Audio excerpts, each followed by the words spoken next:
Open with this. Have we been so blinded by Broly's raw power that we missed the real tragedy behind the beast? Here's why Broly, the legendary Super Saiyan, isn't just a mindless brawl. It's a tortured soul's cry for acknowledgement. Think about it. The most iconic villain in Dragon Ball history is actually a victim of his own biology and a broken childhood. But the film buries that under explosions and screams. Today, we're peeling back the layers. Grab your senzu beans, because we're about to go Super Saiyan on cinema. This film was directed by Shigeyasu Yamauchi, a veteran animator who cut his teeth on the original Dragon Ball TV series and later directed Super Android 13 and BoJack Unbound. Yamauchi's style is raw kineticism. He uses rapid cuts and extreme close-ups to hyper-focus on combat, but he also sneaks in quiet character moments.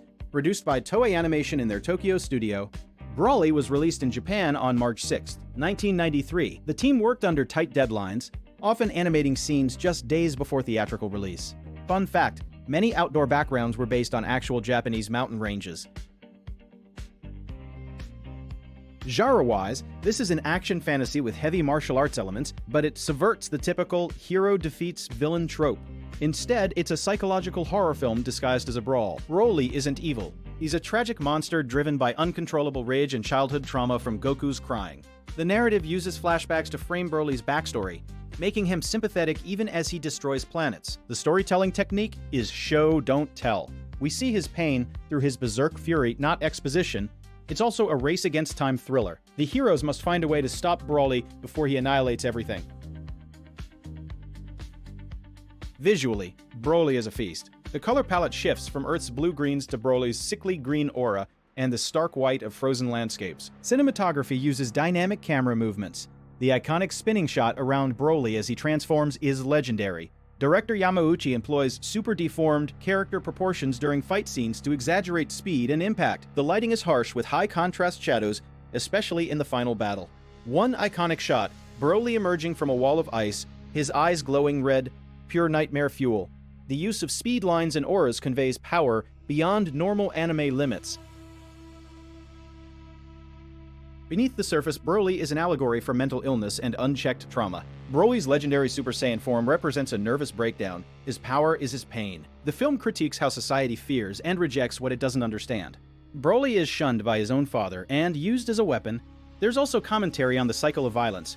Goku and Vegeta's pride fuels the conflict, and Broly's rage is a direct result of his father Paragus' abuse. The clash between the three Saiyans mirrors real-world toxic masculinity, emotions suppressed until it explodes. Easter eggs abound. First, Broly's green and gold aura was actually a mistake by coloring artists, but kept because it looked alien. Second, in one shot you can see a cameo of Dragon Ball Z Cooler's Revenge movie poster in the background during the beginning on South Galaxy.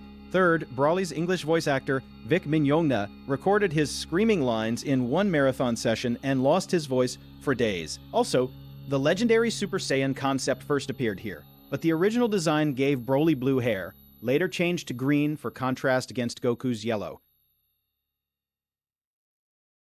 Broly. The legendary Super Saiyan had a production budget of roughly $15 million. It grossed $57 million worldwide, with a $7 million opening weekend in Japan. On Rotten Tomatoes, it holds a 79% audience score, though critics were mixed, some calling it shallow noise, others praising its audacity. At the Japanese box office, it topped charts for 2 weeks. In the US, it was released direct-to-video in 1998 and sold over 200,000 VHS copies in its first year, surprising distributors. Compared to other DBZ films, Broly remains the best-selling and most rented to this day. The voice cast is iconic. Masako Nozawa reprises Goku, Ryo Horikawa as Vegeta, and Takeshi Kusao as Future Trunks. But the standout is Ben Shimada's Broly. He delivers a chilling, guttural performance. Nozawa recorded her lines with such intensity, she actually fainted in the booth once. The English dub features Sean Schemmel, Christopher Sabat, and Vic Mignogna's Broly. Sabat famously loaned his own truck to the recording studio during a strike. The chemistry between Goku and Vegeta in the fight scenes is palpable. They argue even while attacking a fan-favorite dynamic. This film changed the game for anime movies.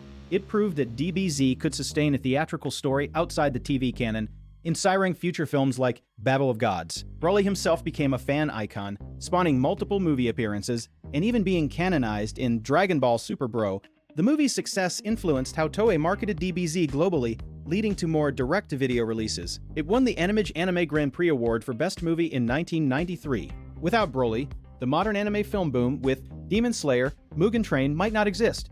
Its impact on action choreography in anime is undeniable. Alright, let's get real. Broly, the legendary Super Saiyan, is not just a popcorn flick. It's a dark, emotional roller coaster that dares to make you empathize with a monster. I give it a solid 8 out of 10. It's loud, messy, but genuine. My final question to you is Broly a villain or a victim? Drop your thoughts in the comments. I want to hear your hot takes. If you enjoyed this deep dive, smash that like button, subscribe for more anime essays, and click the bell. Until next time, this is Jason, signing off. Now go watch some DBZ,